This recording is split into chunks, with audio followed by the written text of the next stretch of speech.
I realized like my hair was almost dead. You know, like when I wash it, it has no Heat body, damage, heat exactly. damage. No waves.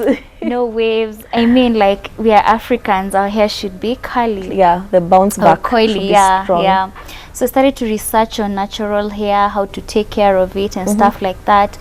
And it was really fascinating me. So I chopped off my whole hair and I started from scratch. Wow. And in like 1 year, I saw the growth by following it's like a certain routine from YouTube. You know, I did my research broadly.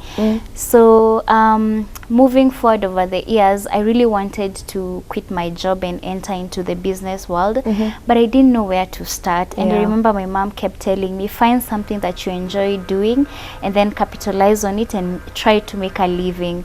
So when Corona came, the pandemic, I remember, if you can remember, we're not going to the salon. Yes. So we all had to take care of our hair at home, or if you do it yourself or your sister.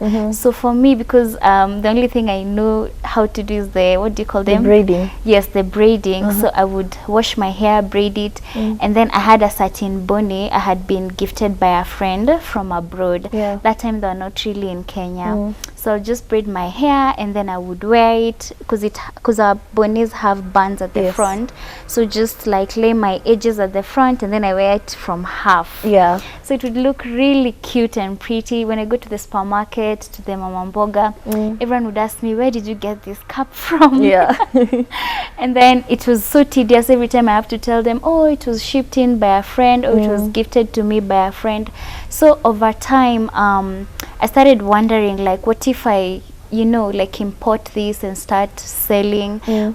I mean, like, trying is not a crime, so let's give it a shot. So that's how the idea of Rainbow Lady began. So we shipped the first bunch of bonnets. I think it was around 20 pieces, and like 2 days they were sold out. Wow. So we were like, this is definitely promising. So we started adding more stock, and within the first 3 months, everyone in Nairobi was asking for these satin bonnets, because we were the only ones selling that kind. Awesome. Yes. And we have seen a lot of your presence on social media. I mean, even before we started talking, like, I would see you, I'd see you somewhere, I'd see you somewhere. How were you able to capitalize on using social media as a means of marketing? Is it something you had to do research on, or did you just put your content out there and it took a life of its own? So the thing is, I have a history. I'm a social media addict. So I'm constantly scrolling or taking selfies and uploading. I love social media. So when I got the idea for Rainbow Lady World, I was like, if people spend this much time scrolling, what if I insert a product that can translate to money? So as they scroll, they also view my product.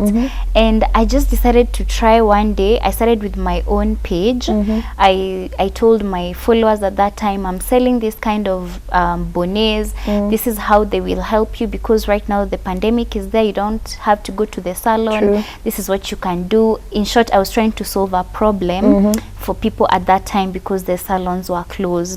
And that's how we started, from my own personal page. And then when the inquiries started to become too many, we had now to open our own page to sell that.